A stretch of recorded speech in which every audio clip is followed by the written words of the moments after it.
বৈদ্যুতিক মিটার খুলে নিয়ে সেখানে মোবাইল নম্বর লিখে রেখে যাচ্ছে চোর।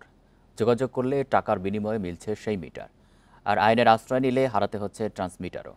এমন ঘটনা ঘটছে গোপালগঞ্জের কাশিয়ানীতে। অভিযোগ পেলেও কাউকে আটক করতে পারেনি পুলিশ। বান্ডেল থাকলে প্রতি সেনমানিতে টাকা বাঁচবে। বিকাশ সেনমানি বান্ডেল কিনে জিতুন প্রতি লেনদেনে। এটি গোপালগঞ্জের কাশিয়ানী উপজেলার চাপ্তা গ্রামের বীর মুক্তিযোদ্ধা সৈয়দ হায়দার আলীর চালকল। এপ্রিল মাসে এখান থেকে বৈদ্যুতিক মিটার চুরি করে সংঘবদ্ধ একটি চক্র। মিটার বক্সে রেখে যাওয়া নম্বরে যোগাযোগ করলে চাওয়া হয় ৫,০০০ টাকা। পরে আইনের আশ্রয় নেয় চুরি হয় ট্রান্সমিটারটিও। এরপর থেকে বন্ধ মিলটি। ওসি সাহেবের কাছে আসার পরে ২৩ তারিখে আবার রাত্রে আমার ট্রান্সফরমারটা নিয়ে গেছে। আবার আমি এসপি সাহেব মহোদয়ের কাছে গেছি, উনি অত্যন্ত দুঃখ প্রকাশ করছে। গত ২ মাসে উপজেলার চাপ্তা গ্রাম থেকে ২টি, মাজরা এলাকা থেকে ২টি ও পারুলিয়া থেকে একটি বৈদ্যুতিক মিটার চুরির ঘটনা ঘটে।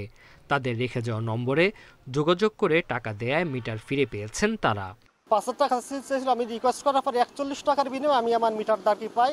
মিটারটা আমার মিল থেকে কিছু দূর সামনে বালির ভিতরে রেখে যায় আর কি। চোরের কাছে জিম্মি হয়ে থাকি। নাহলে আমাদের মেজদের এখানে একটা মিটার চুরি হয়েছে।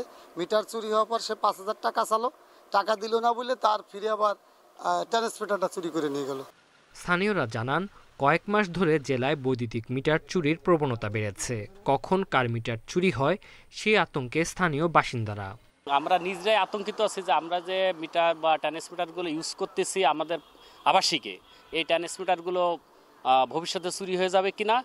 এদিকে পল্লী বিদ্যুৎ সমিতি বলছে, মিটার চুরির বিষয়ে অবগত নন তারা। অভিযোগ পেলে প্রশাসনের সহযোগিতা নেয়ার আশ্বাস কর্তৃপক্ষের। আপনাদের কোনো যদি থাকে তালিকা দেন, আমরা অবশ্যই প্রশাসনের সহযোগিতা নিব। কারণ যেটা বললেন এটা তো হতে পারে না, এই নতুন একটা বিষয় আমি শুনলাম। তো অবশ্যই আমরা যে নাম্বার দিয়ে যাবে নাম্বারে আমরা ট্র্যাকিং করে পুলিশ দিয়ে প্রশাসন দিয়ে আমরা তাদেরকে আইনের আওতায় আনার চেষ্টা করব।